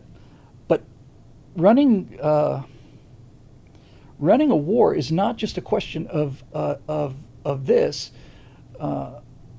It's a question of coordination. They don't. The rivalry between the Chinese Army and the Navy is so intense. And by the way, the Chinese Navy is called the People's Liberation Army Navy. They actually have more of a communication problems than the Japanese Navy and Army did back in World War II. It's really an interesting question to see how long Japan could have lasted against the U.S. They never could have beaten us, but how long they could have lasted if the Army and Navy of Japan weren't fighting each other more than they were fighting the Americans. I think they could have gotten another 2 years out of it. So I'm not dismissing them. I just don't see that they are doing it. Here's I think a great example for this, and I'll come back to your question here, guys. I think the best way to look at it is this. I've been told, and I think it's true, that China graduates more engineers in a given year than we graduate students. And I have no doubt whatsoever, none, that in terms of the fundamentals of that engineering degree, the math and so on, that the Chinese students are better prepared, and you could probably argue better educated. But, and our colleges continue to suffer from woke and DEI and all the rest of it, but their culture is built in such a way that individualism, individual experimentation, the ability to disagree on a design, the ability to speak up about disagreements, the ability to say, all of you guys can just kiss my butt, I'm going to go rent a office space and build one of these things on my own. They can't do any of that stuff. So they're always going to be, they are never going to be innovators in a world of information technology. The Chinese economic model is, and I've heard a lot of American companies complain about this, and let's just take something really simple, right? Something really small, like a ball fetching machine. Let's say some guy in America invents a ball fetching machine, and what it is you load it up full of rubber balls and you put it in your backyard, and it shoots them in the air, and your dog goes and catches them and comes back and drops it in a basket and shoots it, and it keeps your dog happy, and your dog is as happy as can be, and so on. So that's an invention that Americans come up with. Some American inventor comes up with that, right? And so he puts it on the market. And once he's come up with this idea, then they manufacture it in China, and they maybe manufacture it at a price lower than what it costs them, in order to put the American company out of business, because people will always, they'll try to save $5 for something, right? So then their market strategy is, let Americans come up with this stuff. They show us what people want, what's selling. We then make copies of this, junk copies, underprice them dramatically, put them out of business, and then now people are buying our piece of crap dog fetch machines because there's nothing left on the market. And that is the strategy that they seem to be using, but that strategy will always put them behind. They're never, if spying is your primary if spying is your primary means of technological advancement, then you will always be a generation behind the people that you're spying from. And I don't think they realize this. If I was taking over a second place country, I wouldn't be I wouldn't be spying on the first place country, and I wouldn't be trying to reproduce what the first place country is, and that's exactly what China's doing. I would be saying, we don't want any trouble. We're just here for the ride. We're grateful to be here, and we're real glad that the USA is leading the way. And then I would take all of my coins and I would go into R&D on things that the world leader isn't even thinking about. I would just go into a quiet corner and start developing base technologies that won't show up in terms of engineering or military for 10, 15, 20 years.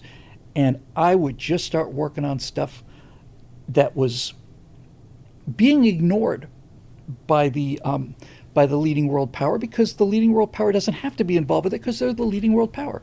That's what I would do, but they're not being smart about this.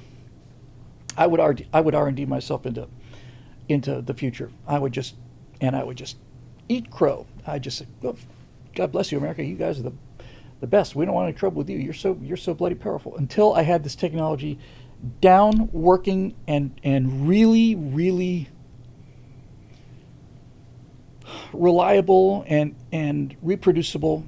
And then I would slowly start building it up, and I would still keep kissing butt until I was absolutely sure that I had not only the weapons and the technology, but the training, the coordination, all of that stuff. Then I might start getting a little cocky.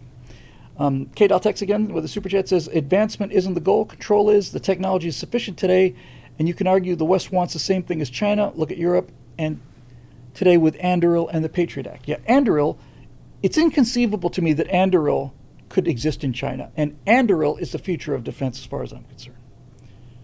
Anduril to me is the greatest. Anduril, SpaceX, and a couple of others are scaled composites are what makes America stay ahead and will continue to stay ahead. So that's kind of my take on that. So we'll see. So back to the question. Braden Higby, howdy from Ohio. Thoughts on sincerity versus authenticity? To the right, people like Mandami seem inauthentic, practiced, and slimy, yet the left raves about their authenticity. Is it possible to be an authentic communist without being a sincere one? Like how you can be an authentic revolutionary without being a sincere one? No, you cannot be a sincere communist. And there has never been a sincere communist. This is a great question, actually. Great question. There has never been an honest communist. And I've studied communism and been paid to study communism. Lenin lied about everything. Castro lied about everything. Stalin lied about everything. Mao lied about everything. The system doesn't work. And the only way that you can get it to work is to lie to people about the motives. You simply cannot be truthful about, you cannot be a sincere communist. Mandami, as the example you chose, is telling all of these rich liberals and rich Jewish liberals like, oh, come on.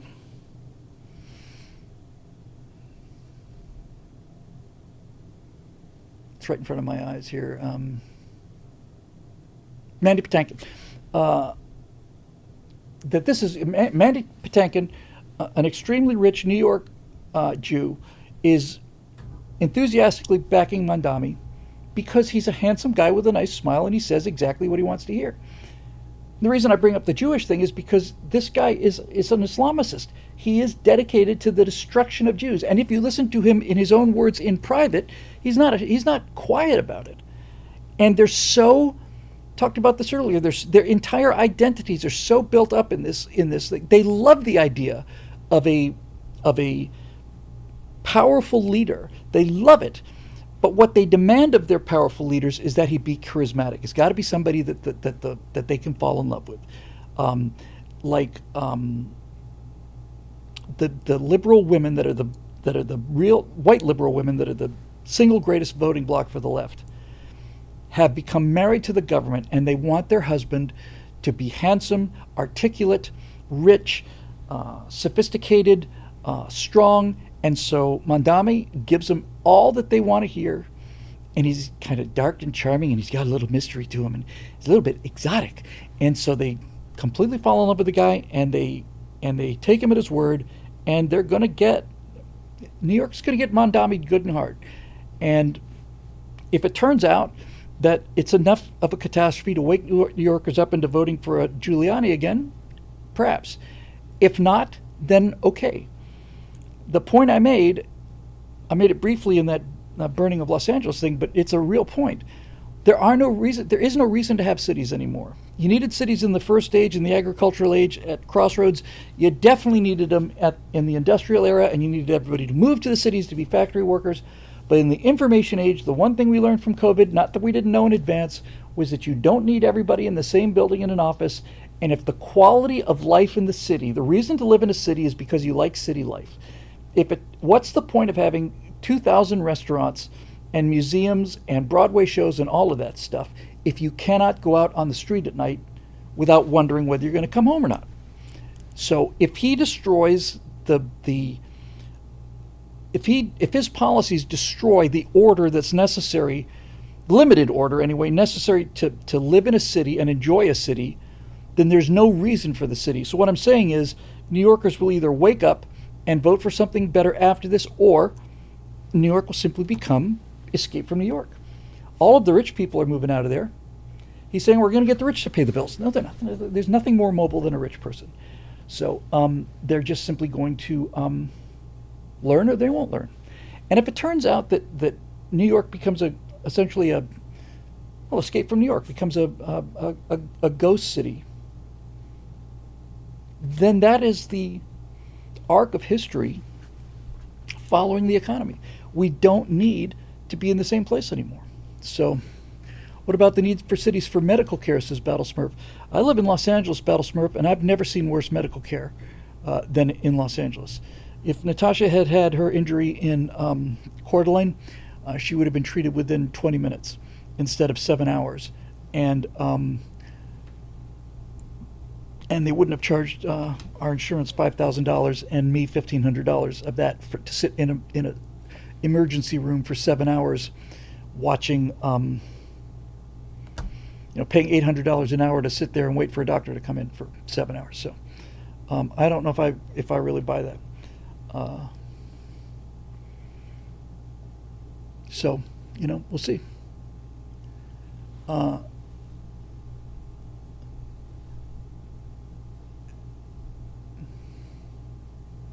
To me, sincerity and authenticity are the same thing. I think it's better to say, is this authenticity versus charisma or versus image or something? Eric Blake says our side desperately needs to learn the charisma factor. JD has it, I think. Ron DeSantis does not. Fair enough. Telemedicine is a thing now. Yes. We had, Natasha and I had two absolutely horrific experiences at emergency rooms in LA. And last time we got sick with a Giardia thing, we tried telemedicine, and we got a doctor at 1:30 in the morning, and the prescription was delivered to our house the next day. So there you go. I'm glad to hear it, GK. Yes, it's something to think about. I'll definitely keep that there. And thank you for being so gracious and understanding. All right, so let's see. Last one, Charles Tomes. From an undisclosed location in flyover country where constitutional carry is the law and any entity that has firearms prohibited signs is liable for civil damages in the event of violence, Darth Chuck the Merciless ruminates, sorry, here's another super chat, looks like Wesley Bruce. The Chinese claims and strategy matches the Soviet claims and strategy of the 1980s. Yes, totalitarian states. They have a weak hand.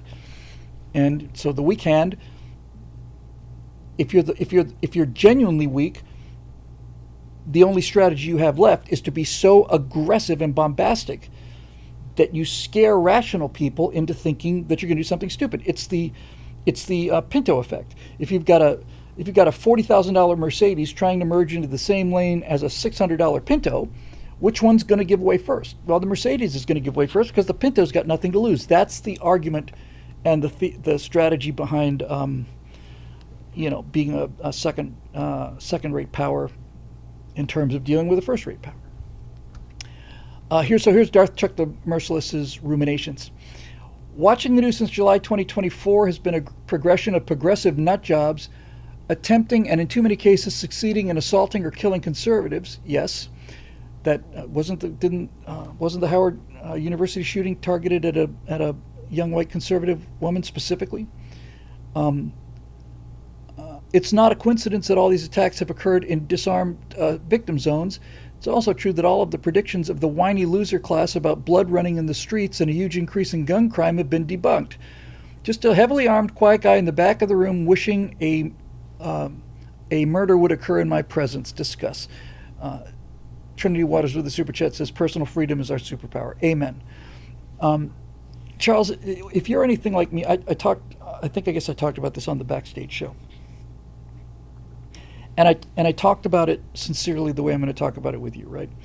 If you saw the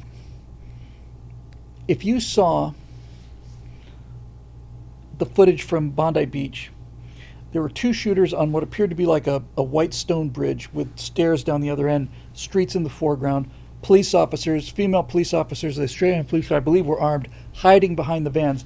But these two guys, from the point of view of the apartment, were basically in more or less a straight line from a high angle looking down, and they're just cranking that bolt and just dropping people.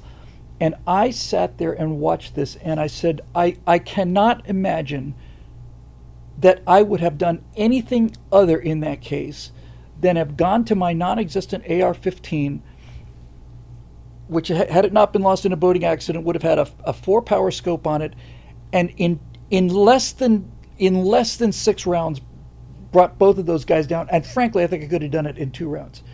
I just cannot imagine. I cannot imagine. In fact, this would be about as amazing for me as anything I could think of, that I would sit there and watch people get massacred if I had a rifle. I just can't imagine that I would ever sit there and do it. I just can't.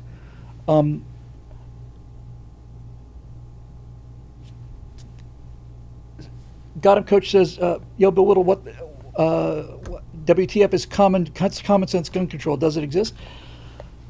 I'm in favor of not allowing people who are convicted of violent felonies owning a firearm legally. I think that's not an unreasonable restriction. But I'd be willing to have a discussion about that. The fact of the matter is, though, is that the guns are out there, and to pretend that they're not, or to wish that they're not, is a departure from reality. And the most important thing is, and this is clear, there's irrefutable, and they might say it's a correlation without a causality. I completely disagree. But when we were kids growing up, guns were everywhere. We played cap guns, we played cowboys and Indians, we had BB guns when we were 6 or 7, and we didn't have any of these mass shootings. The more they restrict guns and the more they demonize guns, the more appealing this whole thing becomes to the kind of people who are becoming more and more common in our society, which are people who are crossed the line from neurosis into psychosis and are basically committing suicide by cop. I cannot imagine what it would have been like to have been on that beach and knowing that there was not a damn thing I could do about it because my government had disarmed me. And by the way, I don't live in Australia. I know a couple of our people do. I know Wes does and a few others. I would imagine that when the Australian government bought back so many of those guns from the Australian populace, and the Australians were stupid enough to do it, I would imagine that the argument that was used was, hey, if the situation gets bad, just hide and call the cops. Well, situation got bad on Bondi Beach, and they called the cops, and the cops hid behind the vans. And man, I cannot think. I cannot be the only American conservative who watched that Bondi Beach footage and just didn't immediately think, I could have put an end to this. I could have put an end to this in 20 seconds. In 20 seconds. And it's true for all of these shooters.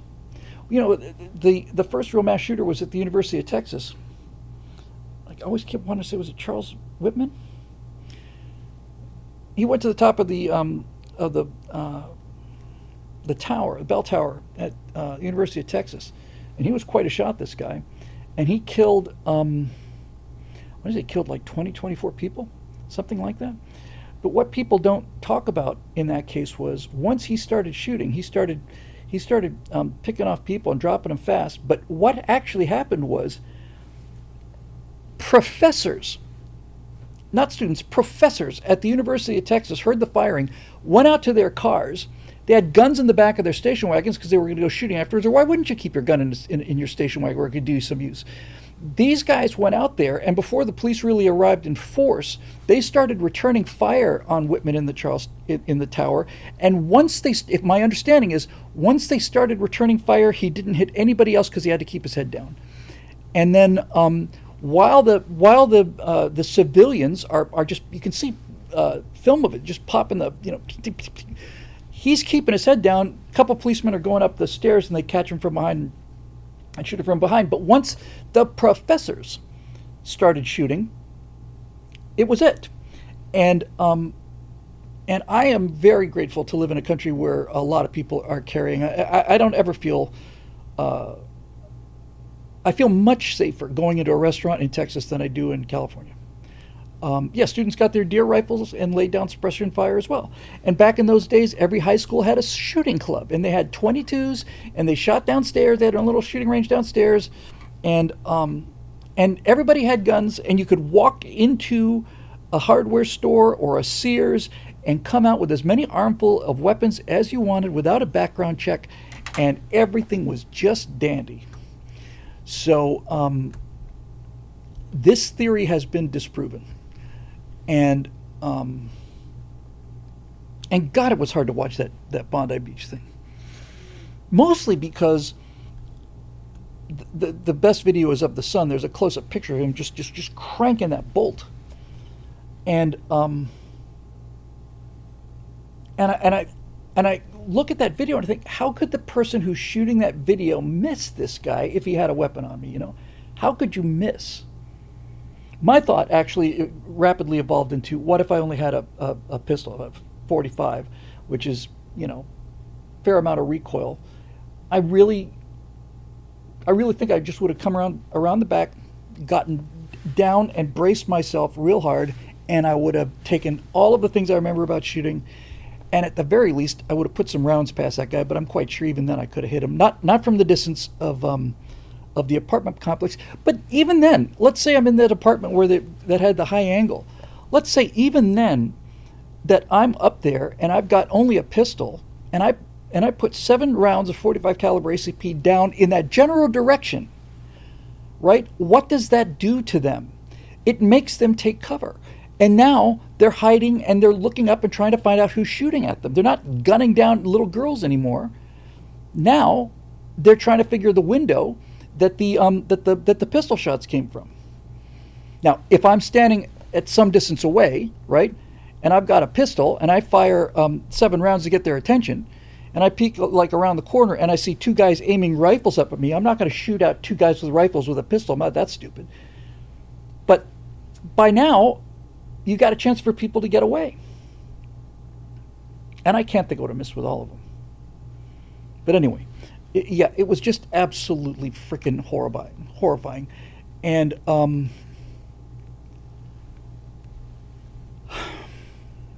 many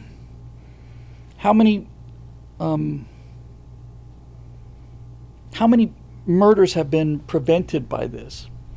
The one thing that I've seen probably 3 or 4 cases of in the last 6 months is, I think it's been black kids in all the 3 cases I've seen. 2 or 3 black kids, 16, 17 years old, kick somebody's door down, go into the house to steal something, they get shot and killed, and the parents are suing the homeowner. One case was an 80-year-old woman. 2 or 3 black guys knock her door down, they're in her house, she shoots them, kills them, and the families are demanding $6 million in damages, and they're saying he was just trying to rob you and you killed him. And I'm saying, if he didn't want to get killed, he shouldn't have tried to rob me in my home at nighttime. But that's the level of entitlement that we've reached now, That's the level of entitlement that we reached. The most egregious case of this I heard 20 years ago, or more. But there was a case, I don't remember what city it was in. I want to say it was in Miami, but I'm not sure. But here's what happened. A guy jumped over a fence into a car lot, stole a car, got the car out on the highway, drove it real fast, crashed into a pole, and killed himself. And the family tried to sue the car lot for having insufficient security to prevent their son from stealing the car, that it was their fault that he's dead because they didn't have enough security to prevent him from stealing the car that he went out and got himself killed in. I heard that. I just said this world has lost its mind. It's just lost its mind.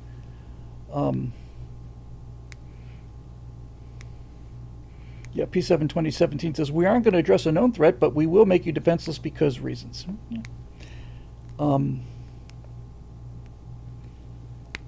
It's funny you mentioned this. Asa Fendi says, people who don't want robbers to be shot should just advertise that their homes can be robbed without risk of death. Turns out somebody called that bluff. Somebody actually went to a number, in a liberal neighborhood, and basically went and talked to a number of people on the street and said, what do you think about the risk of owning guns? They said, well, we're dead set against it. It's just absolutely horrible. It's caused all this gun violence. And then this guy said, I'm so glad to hear it. We're on exactly the same team. I've got a little lawn sign here, and I was wondering if you'd help me with this campaign to gain gun control. And what the lawn sign said is, this house does not believe in gun ownership, something to that effect, right? There are no guns on this property. And they said, can we put this on your lawn so we can help, reduce gun ownership? And every single one of those people turned it down. It was just a big rob me sign. So this is back to that cognitive dissonance, right? Oh, no, guns are terrible. We got to have better gun control. Are you willing to say that you don't have any guns in your house? No, are you kidding? If we did that, then they would break into my house. So you're being protected. You, Mr. Progressive Liberal, who's against gun ownership, you're being protected by the fact that criminals don't know whether or not you believe this nonsense or not.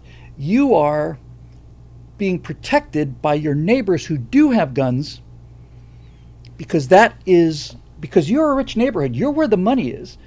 There's no reason for people to be robbing, no reason to be breaking into houses in the ghetto when you can just go and steal all the great stuff that the rich people have, except for the fact that you know that a lot of those rich people have guns to defend themselves, and the police won't do anything about it. In terms of, well, you shouldn't have gotten into his house. So we'll see.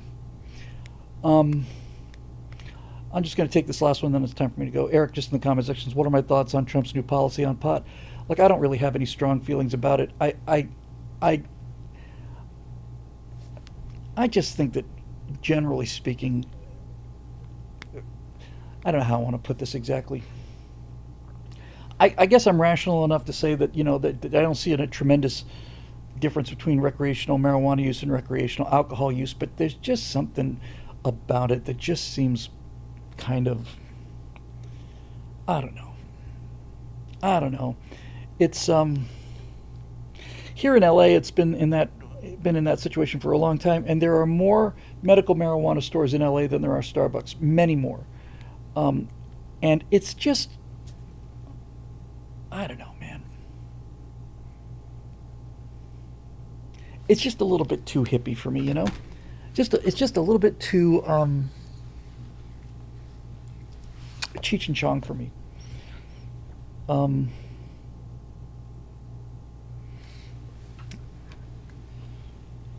don't know. Honestly, I wouldn't be surprised if this helps secure the youth vote. You know what? That's fine to me, too. I really just don't care very much. Some people just don't like alcohol. All of this is true, and I'm not going to tell people you can't have this, you can't have that. It's just, to me, it's just, I don't know.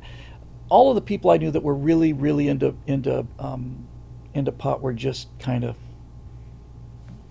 hey, man, want to get high? It's like, no, actually, I got things to do.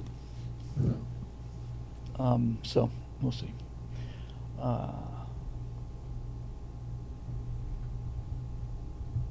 Scott Adams does pot nearly daily, says Marisha Dark, because Scott Adams is dying and is in great pain. Scott Adams can have all the pot he wants to.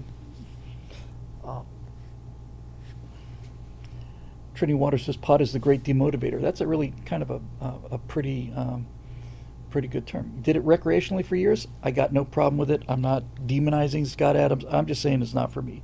So the answer to the question, Eric, is I really don't care much. It doesn't really bother me. But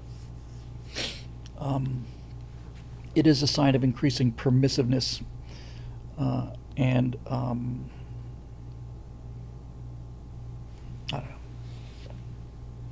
I think I think that we are. What am I trying to say?